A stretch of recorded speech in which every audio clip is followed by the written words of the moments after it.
There, Sean Kennedy here.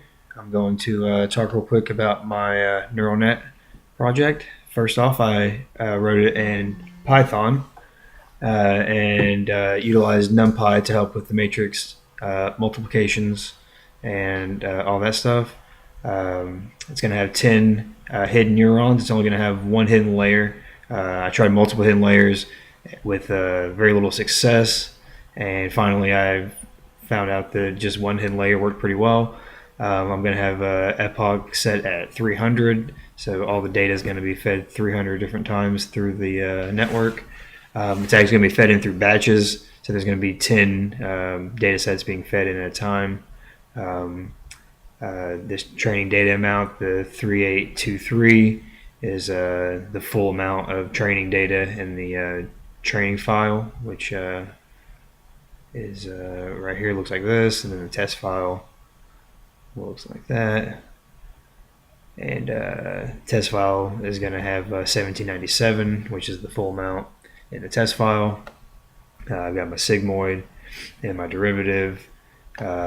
This is the weights for the input to hidden layer, and from the hidden layer to the output layer. And I'm going to open the file. We're going to take the last digit in the file. We're going to make a target array out of all those last digits. And then we're actually going to delete that last digit from our array, so we're not feeding the answer in to our network. This target list right here, or target array, is what we're going to be holding up our answer to help us get our error. And this is our main bulk right here. This is the feed forward. We're going to do our matrix multiplication here. We're going to do the sigmoid function.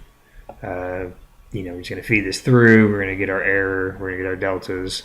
We're going to use the deltas to update our initial weights, and then we're going to loop through here 300 times, and then we're going to show the output as it's looping, and then we're going to essentially throw the test data through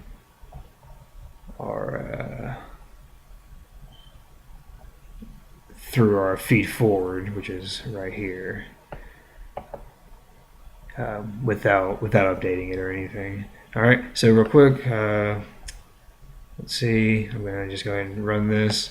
I've gotten up to 90% on this. I've gotten, with this current setting, as low as 60%. Right now, this is feeding all the data through. It's moving pretty quick, so you can't really see what's happening, but it's holding. It's holding up the areas 0 through 9 that represent the neurons that are going to be firing, and then it's holding up a mirror of the ones that it should be. These last 10 down here, the ones that are all zeros with the random 1 thrown in there. That 1 is saying what neuron should be firing and sending it back. Down here is how much data we've actually read so far. We've read at 1700. It's been kind of slow. I think the video recorder is kind of bogging it down.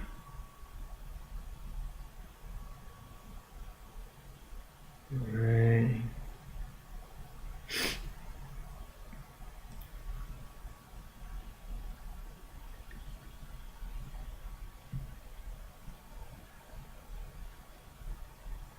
I've noticed that if I just feed in one data set at a time, one digit at a time, it only recognizes, it only remembers that last digit. So I could feed all 3,000 numbers in through it, but it'll only recognize the very last number that I fed through.